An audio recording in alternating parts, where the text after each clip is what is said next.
Salut! J'espère que tu as passé une bonne semaine et je suis contente que tu es ici avec moi. Puis aujourd'hui, nous allons étudier un nouveau livre de la Bible qui est assez court, mais qui quand même a un message spécial pour toi et pour moi. C'est quel livre? Eh bien, si tu connais les livres du Nouveau Testament, tu peux commencer avec Matthieu, Marc, Luc, Jean, Actes, puis tu peux aller jusqu'à Tite, Philémon, Hébreux, Jacques, 1 et 2 Pierre, 1, 2, 3 Jean, c'est ça. Donc, nous sommes arrivés aux lettres que Jean a écrites et qu'on appelle un Jean, parce qu'on en a justement 3 lettres qu'il a écrites que Dieu a mis dans la Bible. Donc, un Jean. Et un Jean nous parle du fait que quand on marche ensemble avec quelqu'un, on peut avoir de la communion. C'est comme ici, où j'habite en ce moment, la boîte à lettres est assez loin de la maison. On est à la campagne. Donc, pour aller voir si on a reçu une lettre ou un petit colis, on doit marcher. Puis, très souvent, je dis à mon père, « Papa, veux-tu y aller? » Puis, il dit, « Ok, bon, on va y aller. » Puis, on marche et on marche ensemble. Ce n'est pas comme si moi j'essaie de devancer mon père ou si j'essaie de rester en arrière. Non, on marche ensemble, les deux, côte à côte. Est-ce qu'on parle beaucoup? Pas toujours. De temps à autre, je placote un petit peu, mais mon père, c'est un homme assez silencieux. Ce n'est pas grave, c'est sa personnalité, je comprends. Mais il arrive qu'il y a des moments où on fait tout le trajet jusqu'aux boîtes à lettres sans rien dire. Vraiment, sans dire plus que 20 mots. Est-ce que tu penses que quand même je trouve la marche très plaisante avec mon père? Oui, c'est parce qu'on est en communion. Quand il n'y a rien entre toi et une autre personne, tu profites du fait que la personne est là. Même si tu n'es pas en train de parler, c'est juste que tu es content que la personne soit là. Et si tu arrives de penser à quelque chose, tu sais que tu es libre pour exprimer tes pensées. C'est ça la communion. Être en relation avec quelqu'un, une relation qui ne nécessite pas nécessairement de faire certaines choses, mais une relation où tu es juste tout content d'être avec la personne. Et c'est pour ça qu'on a choisi le thème de la communion pour le livre de 1 Jean, la communion. Puis c'est intéressant, à un moment donné, je parlais avec mon propriétaire quand je vivais dans une maison de ville et je parlais avec lui du fait que quand j'étais jeune, je pensais que l'amitié, c'était d'avoir quelqu'un qui on parlait, on placotait, on bavardait, on faisait des choses. Et je dis, en grandissant, en prenant plus de maturité, j'ai compris que c'est beau juste d'être avec la personne, qu'on n'a pas besoin de dire quoi que ce soit. Et mon propriétaire, il a dit, oui, je comprends. Il a dit, c'est justement ça. Il a dit, quand j'étais plus jeune, je voulais toujours être en train de faire de quoi. Et il a dit, maintenant que je suis plus âgée, il a dit, moi et ma femme, nous prenons des vacances avec nos enfants et nos enfants sont pleins de vie et ils veulent jouer et placoter et c'est bien. Mais il a dit, nous, moi et ma femme, nous sommes tout contents juste d'être assis en regardant jouer les enfants.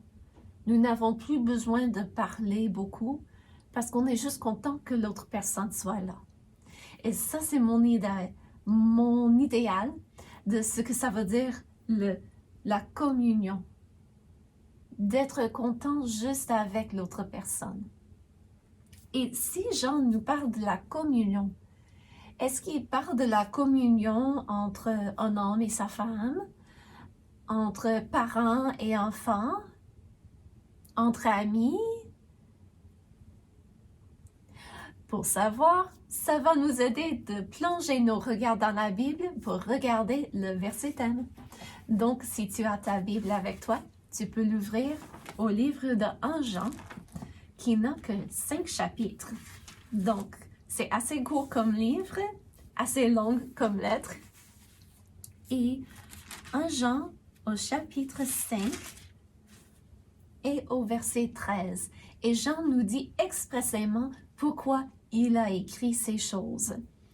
Il dit, 1 Jean 5, 13, « Je vous ai écrit ces choses afin que vous sachiez que vous avez la vie éternelle, vous qui croyez au nom du Fils de Dieu. » Jean a dit, « Je vous ai écrit ces choses. » Pourquoi? Afin que vous sachiez. Que vous sachiez quoi?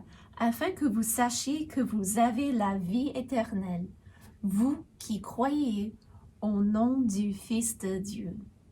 En d'autres mots, il voulait que les gens soient assurés, une fois avoir mis leur foi personnelle en Jésus-Christ comme sauveur, il voulait que les gens soient assurés qu'ils avaient de la communion avec Jésus, avec Dieu. Donc, est-ce que toi, tu as cette relation avec Dieu? J'espère que oui. Et si tu n'as jamais mis ta foi personnelle en Jésus, j'aimerais t'encourager de faire la décision dès maintenant, parce que c'est la décision la plus importante que tu puisses jamais faire. Et si tu l'as déjà fait, est-ce que il va t'arriver d'avoir des moments où la communion entre toi et Dieu n'est pas tout à fait correcte? Ah, on va parler de cela tantôt, mais juste avant, faisons notre révision des thèmes. Donc, es-tu prêt? Es-tu prêt? Il y a une chanson qui demande cela, mais es-tu prêt à faire la révision? Donc, commençons. Où est-ce que tu veux commencer? J'ai les cartes devant moi. Ok, d'accord. 2 Pierre. Parce qu'on vient de voir 2 Pierre la semaine passée. De quoi est-ce que Pierre parle dans cette lettre que Dieu l'a fait écrire pour nous? Ou Dieu l'a mouvé sur lui pour qu'il l'écrit. Dieu l'a utilisé. Donc, Pierre voulait nous parler de quoi? Y a-t-il de mauvaises choses qui vont arriver dans cette vie? Oui. Donc, il nous a parlé des souffrances, mais aussi de la gloire qui viendra pour ceux qui ont mis leur foi en Jésus. Et je n'ai pas pris la bonne carte. Hein? C'est de ma faute.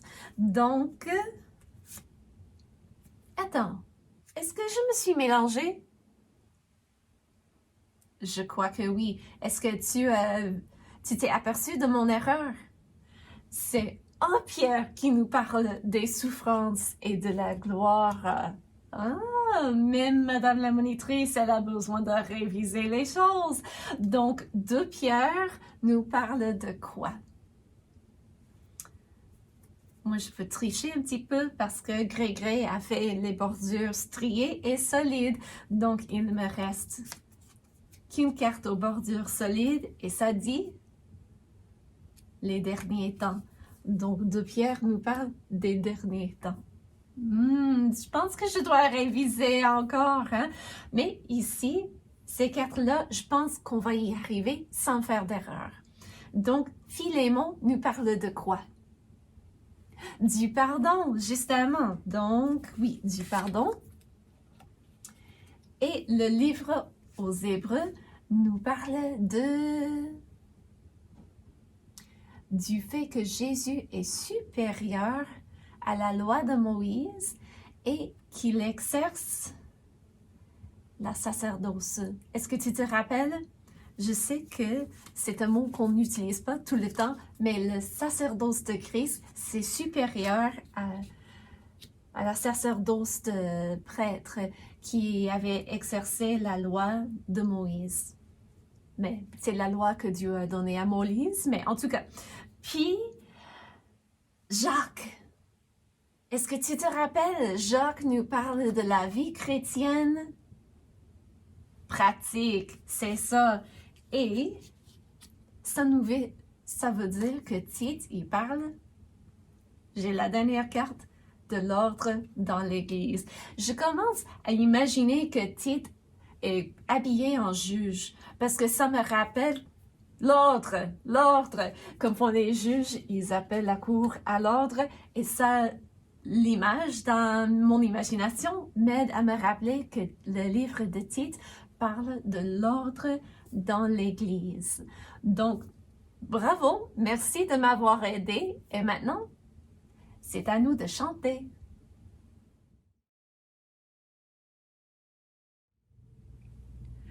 Salut, ça va? As-tu passé une bonne semaine?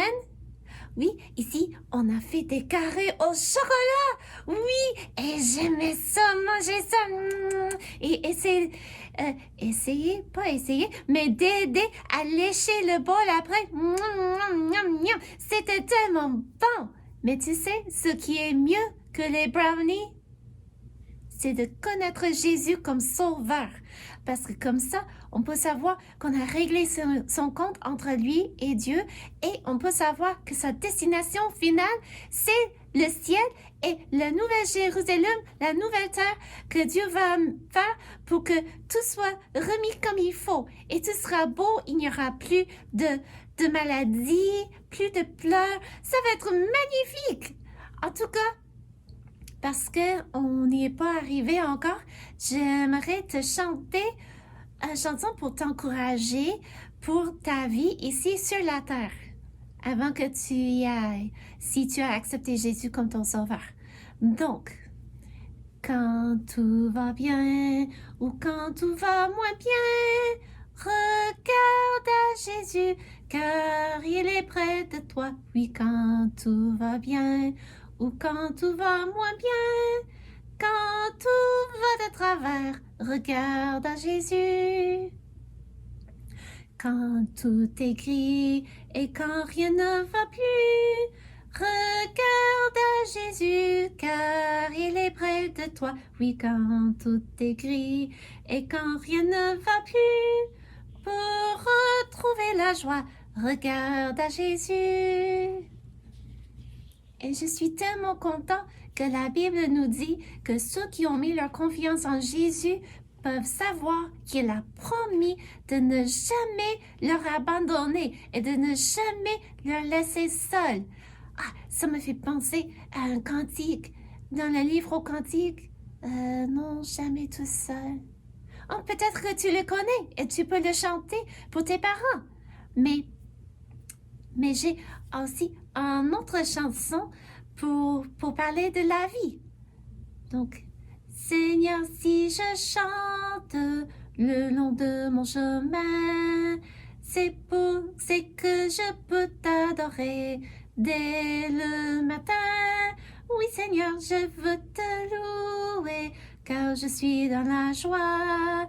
Un jour, tu m'as pris par la main, je m'en souviens. Un jour, tu m'as pris par la main, je ne crains rien.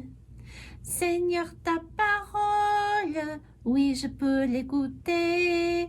Je peux aussi te parler dès le matin.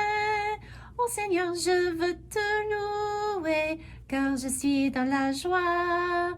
Un jour, tu m'as pris par la main, je m'en souviens. Un jour, tu m'as pris par la main, je ne crains rien.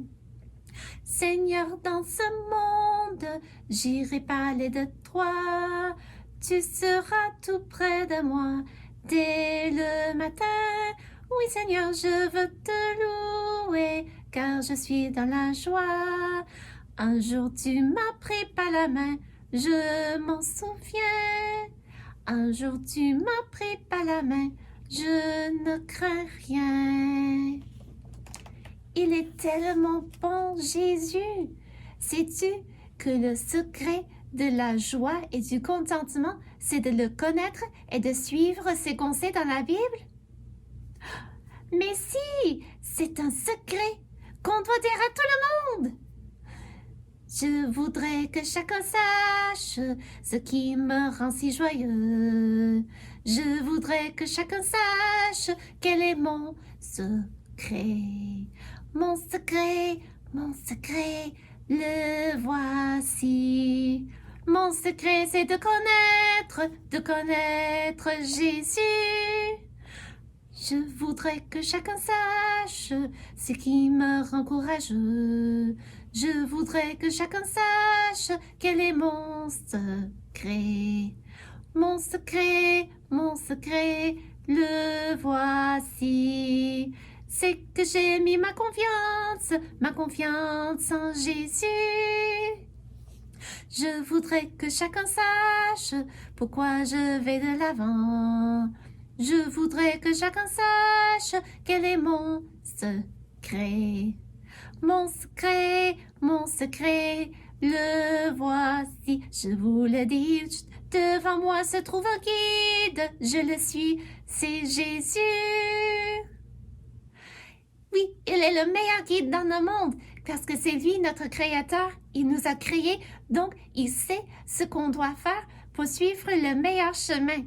En fait, la Bible dit que Jésus est la vérité, le chemin et la vie. On doit le suivre et il est tellement bon envers nous, tellement, je te dis, il nous permet de faire des choses comme les brownies, mais il nous permet aussi de faire des choses comme voir les levées de soleil, tout beau, et d'entendre les oiseaux chanter et d'utiliser les oiseaux pour nous rappeler que si Dieu connaît tout ce qui arrive aux petits oiseaux, il sait aussi ce qui arrive à nous et il prend soin de nous.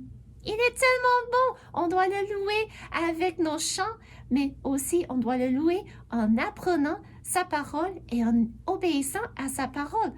Donc, je prends ma place. Merci beaucoup d'avoir chanté avec moi. J'apprécie beaucoup et Dieu vous là. À la prochaine. Bye.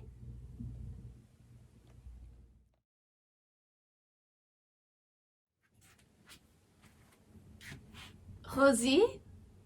Oui? Je voulais juste te dire que j'ai fait des carrés au chocolat pour le dessert. Oui, je sais que tu aimes beaucoup ça. Et je les place ici sur la table. Mais fais attention de ne pas y toucher avant le dessert, ok? C'est pour le dessert, après le souper. Tu comprends? C'est bien. Puis je vais juste les couvrir d'une assiette pour empêcher des moucherons d'y profiter. Donc, tu comprends? On n'y touche pas? Merci beaucoup, Rosie. Puis, je vais aller m'occuper du reste du souper.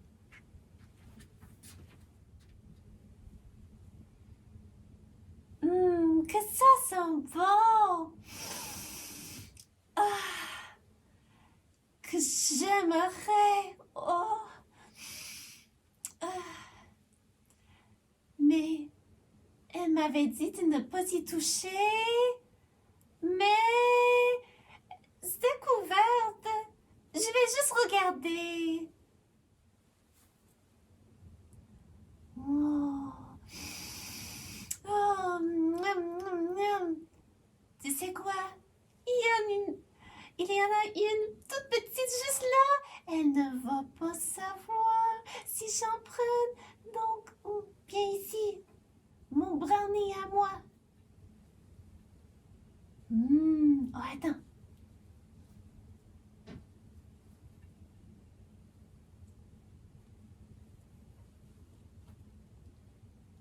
C'est fait. Elle ne saura pas. Eh bien, maintenant,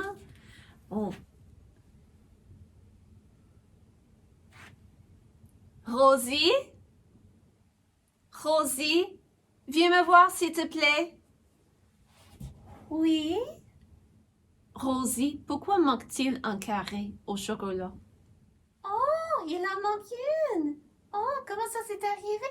Les fourmis, peut-être. Et pourquoi y a-t-il des miettes autour de ta bouche? Je suis déçue, Rosie. Vraiment déçue de ta décision. Parce que tu sais quoi? Pas seulement tu as volé quelque chose, mais maintenant je perds confiance en toi. Et je sais que je ne peux plus laisser les choses là où tu puisses en avoir accès.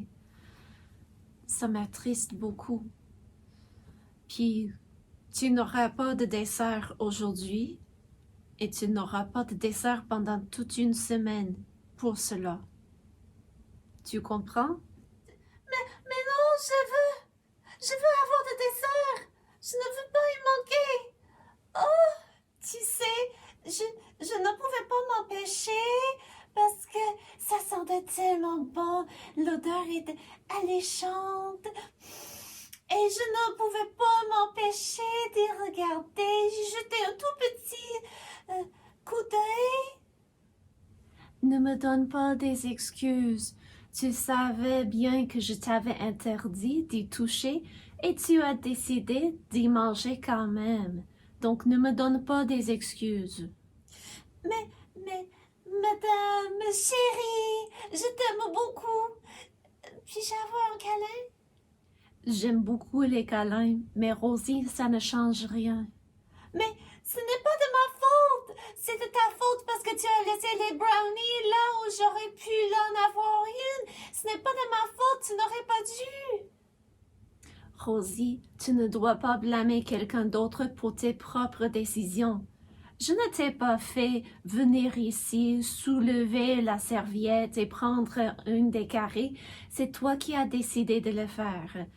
Donc, ce n'est pas de ma faute, c'est de ta faute.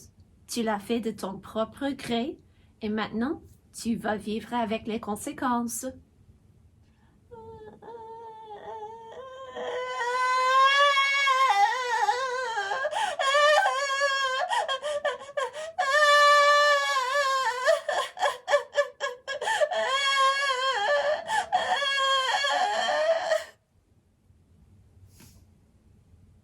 J'étais en train de préparer un jeu de société. Veux-tu jouer avec moi?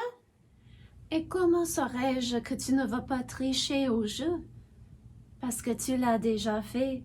Je ne peux plus avoir confiance en ta parole, malheureusement. Et maintenant, je dois chercher une place pour les brownies qui sont hors de ta portée. Donc, je dois m'occuper de cela. Je suis désolée. Tu comprends, Rosie? Je t'aime toujours, mais je n'aime pas ta décision. Donc, ça change les choses.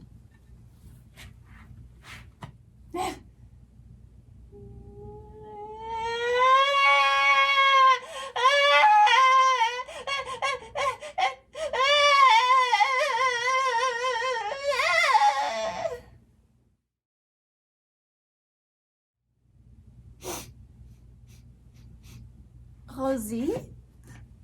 Oui, Qu'est-ce que tu fais? je m'en vais. Mais qu'est-ce que tu veux dire, tu t'en vas? Je n'ai plus de place ici. Mais Rosie, ce n'est pas vrai. Ta place est toujours ici. Une fois que tu es dans la famille, tu es toujours dans la famille. Ta place est ici. Ton chez-toi, c'est ici. Mais tu ne m'aimes plus. Mais Rosie, ce n'est pas vrai. Ce n'est pas vrai du tout, Rosie. Je t'aime beaucoup. Mais je n'aime pas ta choix, c'est vrai. Mais toi, je t'aime. C'est vrai? Oui, c'est vrai, Rosie. Je t'aime beaucoup. C'est juste que la communion entre nous a été brisée par ta choix. Qu'est-ce que je dois faire pour rétablir la communion? Mais écoute, la Bible nous dit quoi faire. Et j'irai chercher ma Bible. Tu peux prendre ta place à côté de moi et nous allons regarder ensemble, d'accord? D'accord.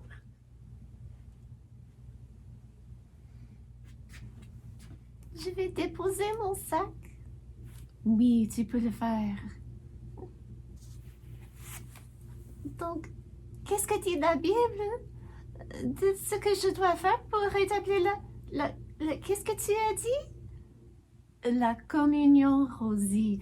La communion entre personnes, c'est le fait d'être en règle avec la personne, de ne rien avoir entre toi et l'autre.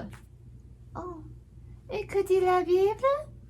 Mais nous allons regarder justement dans le livre de 1 Jean, il y a un verset magnifique qui nous explique cela. Oh oui? Oui, donc dans le livre de 1 Jean, au chapitre 1 et au verset 9, la Bible nous dit, si nous confessons nos péchés, il est fidèle et juste pour nous les pardonner et pour nous purifier de toute iniquité. Qu'est-ce que ça veut dire? Mais il faut comprendre que cette lettre, Dieu a utilisé Jean pour l'écrire à des chrétiens. Ça veut dire à des personnes qui ont déjà mis leur foi personnelle en Jésus comme sauveur. Oh, ok, d'accord. Mais qu'est-ce que ça a à faire avec moi? Mais c'est justement que il y a des personnes qui pensent, oh, si tu acceptes Jésus comme ton sauveur, tu ne vas jamais plus encore faire des méchancetés, tu ne feras jamais plus de péché. Le péché, c'est la transgression de la loi ou de désobéir à la loi de Dieu. Puis, il y a des personnes qui enseignent qu'une fois qu'une personne est chrétienne, la personne ne va plus faire des péchés. Mais la Bible nous dit une autre chose. La Bible nous dit, oui, c'est vrai, la Bible nous dit que nous sommes dans la chair. Et à cause de cela, nous allons toujours être tentés de faire le mal. Mais une fois qu'on a accepté Jésus comme sauveur, on a la capacité de dire non au péché, de dire non au mal, parce que Dieu nous donne la capacité de le faire. Mais parce que nous sommes des êtres humains, nous allons de temps à autre, ou même très souvent, faire des erreurs, nous allons être tentés et céder à la tentation. Donc, nous allons faire de mauvaises choses. Une fois qu'on a fait un péché, après avoir mis sa confiance personnelle en Jésus, la personne ne perd pas le fait qu'il est sauvé. Parce que Dieu dit, quand on met sa foi personnelle en Jésus comme sauveur, on est adopté dans la famille de Dieu, Rosie.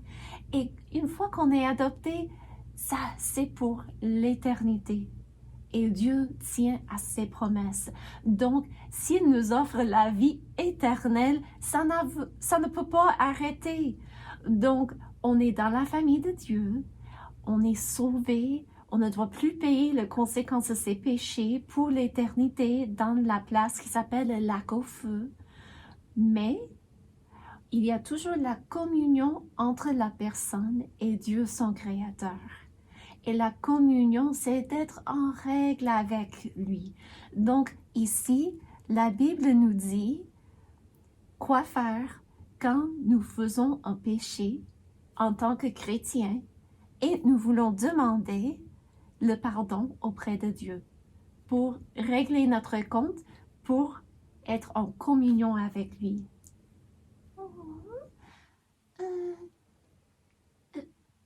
Je ne comprends pas vraiment.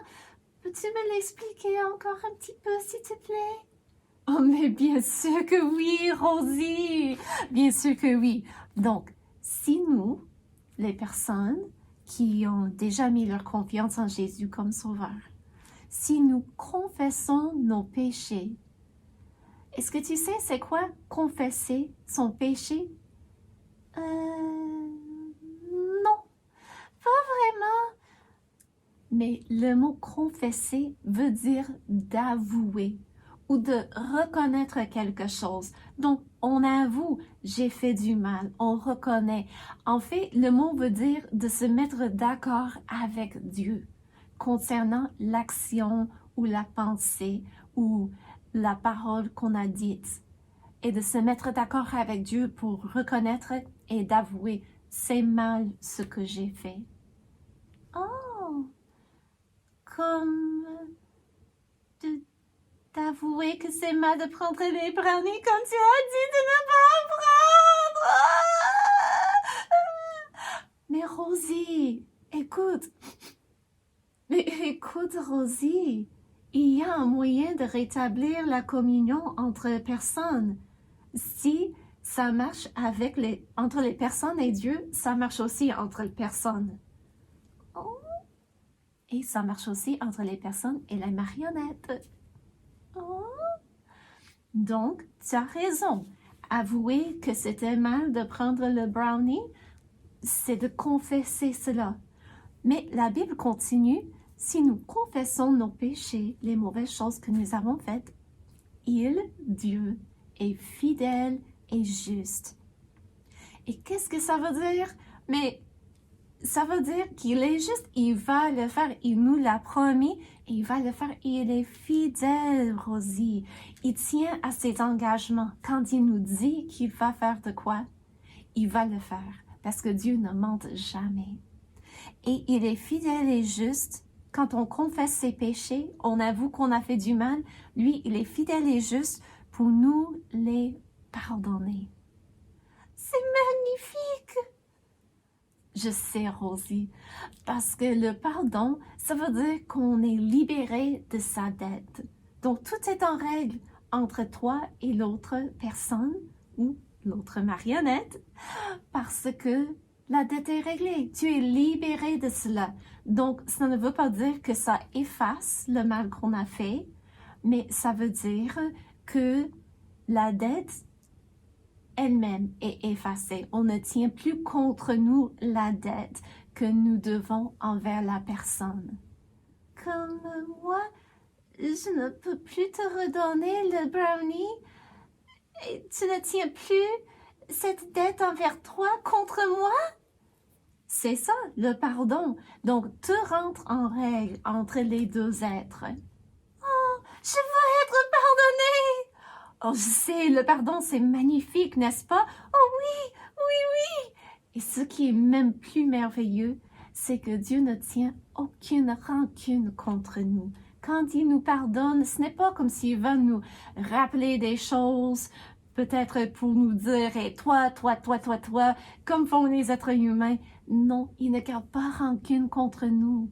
Il nous aime et il remet la dette et c'est fini, c'est réglé. Oh, il est tellement bon, Jésus, de faire cela pour nous. Je suis d'accord, Rosie. Il est tellement bon envers nous. Puis, regarde, il dit dans sa parole qu'il est fidèle et juste pour nous les pardonner, les péchés, et pour nous purifier ou nous rendre purs de toute iniquité. Donc, de tout ce qu'on fait qui viole ou transgresse sa loi, Dieu est prêt à le pardonner. Oh, je comprends maintenant. Je dois avouer que j'ai fait du mal. C'était quoi le mot en fait? Confesser. Je dois confesser que j'ai fait du mal et demander pardon. Et tu vas me pardonner. Bien sûr, je vais te pardonner si tu me le demandes. Mais sais-tu, le pardon ne veut pas dire qu'il n'y aura plus de conséquences. Ça ne change pas les conséquences, c'est juste que ton compte est réglé entre toi et la personne. Oh. Peux-tu me l'expliquer encore?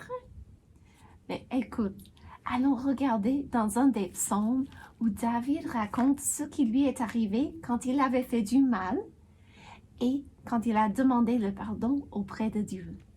Oh, oui, j'aime les histoires et les exemples, ça m'aide à comprendre. Oui, moi aussi. Je pense que c'est pour cela que Dieu a permis de nous donner toutes sortes d'exemples dans sa parole. Donc, dans le livre de Psaumes, au psaume 32, ça dit de David, cantique.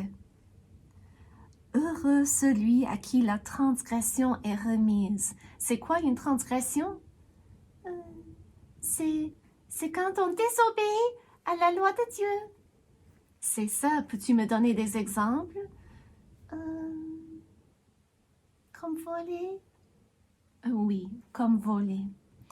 Donc, heureux celui à qui la transgression est remise, à qui le péché est pardonné.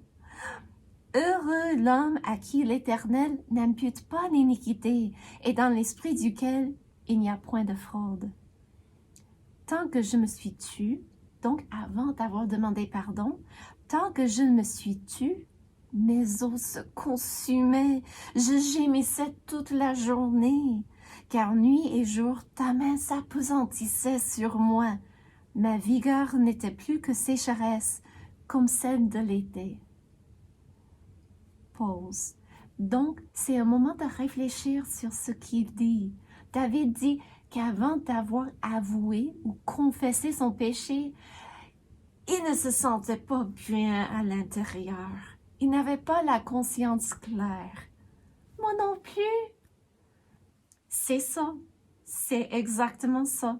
Donc, il ne se sentait pas à l'aise. Il sentait que, comme si la main de Dieu s'appesantissait sur lui. Un peu comme dire, toi, tu as fait du mal et tu dois faire de quoi pour régler cela.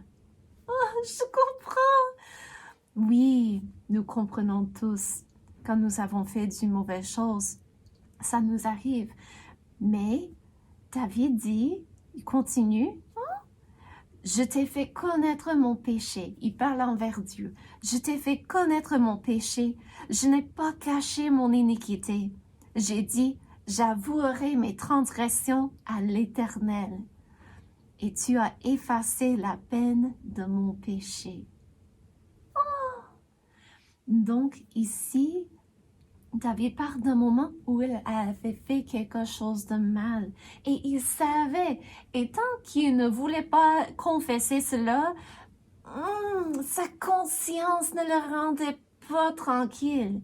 Mais dès qu'il confessait, il avait fait connaître son péché, il n'avait pas caché, il a avoué, justement le mot que toi tu as utilisé tantôt, il a avoué sa transgression et il dit que Dieu a effacé la peine de son péché. Et nous savons, en connaissant plus l'histoire de David, qu'il y avait toujours des conséquences. Parce que le pardon n'est pas l'enlèvement des conséquences, mais c'est plutôt de se mettre en règle avec une personne et de ne plus avoir une dette envers la personne contre qui on a péché. Donc, dans ton exemple, si toi tu me demandes pardon d'avoir pris le brownie sans permission, oui, mais si tu me demandes pardon, tout est réglé entre nous. Je ne tiendrai plus rancune, ou je ne tiendrai pas du tout rancune contre toi, et notre relation, notre communion sera comme réparée. C'est juste que les conséquences sont là, parce qu'on a fait une décision, il y a toujours des conséquences pour nos décisions, soit de bonnes conséquences, soit de mauvaises. Mais tu sais, quand la communion est rétablie entre deux êtres, c'est bien. Et on comprend, on est pardonné, la personne ne va plus tenir contre moi le fait d'avoir fait du mal. Je te demande pardon, madame. Mais pourquoi est-ce que tu me demandes pardon? Mais tu sais. Mais quand on demande pardon, on doit confesser, on doit avouer ce qu'on a fait pour que ça soit clair entre les deux. Oh, mais je te demande pardon d'avoir pris le brownie quand je ne devais pas y toucher. Et tu sais quoi, Rosie? Quoi? Je te pardonne. Vraiment? Oui, je te pardonne. Maintenant, ton compte est réglé avec moi. Je ne vais pas le tenir contre toi. Je te pardonne librement parce que Dieu m'a pardonné de mes péchés et je veux démontrer le même amour envers les autres. Donc, je te pardonne, Rosie. Oh, merci beaucoup! Oh. De rien, Rosie. De rien. Je reconnais que c'était mauvais de faire. Oh, mais Rosie, je te pardonne. Donc, tu ne dois plus te soucier de cela. Et tu sais quoi? Ça ne change pas les conséquences, mais maintenant que tout est en règle, il n'y a rien entre toi et moi et nous pouvons avoir de la communion ensemble. C'est vrai? C'est vrai. Et tu n'as pas besoin de quitter la maison, Rosie. Voici ton foyer, ton chez-toi. Oh, merci. De rien. Ça peut sembler difficile de dire j'ai fait du mal, pardonne-moi, mais c'est toujours mieux après, n'est-ce pas? Oui. Oui. Donc, moi, je dois toujours préparer le souper. Je pense que je sens que ça commence à brûler un petit peu, mais écoute, après le souper, au lieu de manger un dessert, veux-tu jouer un jeu de société avec moi? Oh oui. Oh, c'est bien. Donc, je vais aller préparer le souper. Peux-tu terminer de préparer le jeu? Oui. Merci, Rosie. Oh, merci à toi. Et toi, sais-tu que c'est vrai? C'est vrai que même après avoir accepté Jésus comme sauveur, nous allons faire des péchés. Pas parce qu'on doit, mais parce qu'on est des êtres humains et qu'on trouve que c'est difficile de résister à la tentation. Un peu comme un enfant sait que ses parents ne veulent pas qu'il fasse certaines choses, mais de temps à autre, il décide de faire la chose quand même. Donc, qu'est-ce que nous devons faire pour régler notre compte avec Dieu? Eh bien, une fois qu'on a fait confiance en Jésus pour le salut, pour l'éternité, le compte est réglé dans le sens pour l'éternité, la personne est adoptée dans la famille de Dieu, on ne peut plus être pas adopté, on est dans la famille. Donc, après avoir accepté Jésus comme sauveur, ce n'est pas la personne ne va pas perdre le droit d'être dans la famille de Dieu ou d'appartenir à sa famille et d'aller vivre auprès de lui après la mort physique. Mais quand on fait un péché après son salut, ça change la communion entre la personne et son Père céleste. Donc, Dieu nous dit dans sa parole, si nous confessons nos péchés, et c'est écrit envers les chrétiens, comme nous avons vu tantôt, si nous confessons nos péchés, il est fidèle et juste pour nous les pardonner et pour nous purifier de toute iniquité.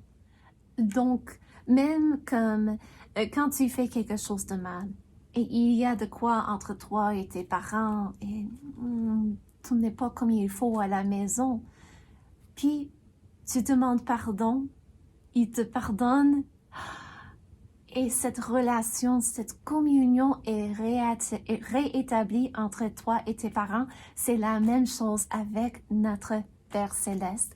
Donc, si jamais tu ressens un peu la culpabilité ou il y a quelque chose qui ne va pas, tu peux toujours demander auprès de Dieu. Seigneur, Jésus, y a-t-il quelque chose que j'ai fait qui est entré entre moi et toi, qui a brisé notre communion? Si c'est vrai, tu peux demander pardon et régler cela pour rentrer en communion avec Jésus. Si, pour une raison quelconque, tu te sens mal, mais tu ne trouves rien que tu as fait et tu demandes auprès de Jésus, il se peut que tu ressens quelque chose qui vient de l'extérieur.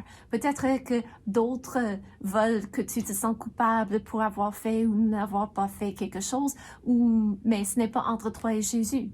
Puis il faut reconnaître, cette émotion ou cette sensation de pesanteur ne vient pas de Jésus, ça vient d'une autre personne. Donc, si c'est quelque chose que je dois régler avec la personne, c'est bien. Si la personne veut mettre de la pression sur moi pour faire de mauvaises choses, je dois reconnaître, ok, non, ça c'est mauvais. Je n'ai pas besoin de me sentir coupable pour quelque chose qui n'est pas ma responsabilité devant Dieu. Donc, c'est vraiment un verset encourageant de savoir que peu importe ce que j'ai fait, je peux toujours aller demander auprès de Jésus le pardon pour ce que j'ai fait et je suis en communion avec lui. Encore là, 1 Jean ne nous parle pas du salut pour l'éternité, mais juste de la communion entre nous et notre Père céleste, et entre nous et les autres chrétiens, parce que ça marche de la même manière. Quand il y a de quoi entre moi et un ami, je peux aller, si j'ai fait du mal, je peux aller demander pardon, avouer, confesser que j'ai fait du mal et demander le pardon. Et si l'autre personne suit les conseils de Dieu, l'autre personne va me pardonner. Ça n'enlève pas toutes les conséquences, mais ça veut juste dire que maintenant, on a enlevé ce qui était entre nous et on est en communion. Le pardon, c'est un sujet très intéressant. Il y a beaucoup à apprendre là-dessus dans la Bible. Si tu veux en apprendre plus, tu peux toujours regarder dans les psaumes où David parle beaucoup du pardon et aussi regarder l'histoire de la vie de David parce que il a fait quelque chose de vraiment mauvais et Dieu l'a pardonné. Nous pouvons beaucoup apprendre de son histoire. Donc, j'aimerais t'encourager d'aller plonger tes regards plus dans la Bible, demander auprès de Dieu, c'est quoi en fait le pardon? Et comment est-ce que moi, je puisse en règle avec toi? Et comment est-ce que moi, je puisse pardonner aux autres autour de moi? Eh bien, ça c'est un résumé du livre de 1 Jean, la communion. Mais de quoi part-il dans sa 2e lettre? Dieu voulant, à la prochaine. Au revoir.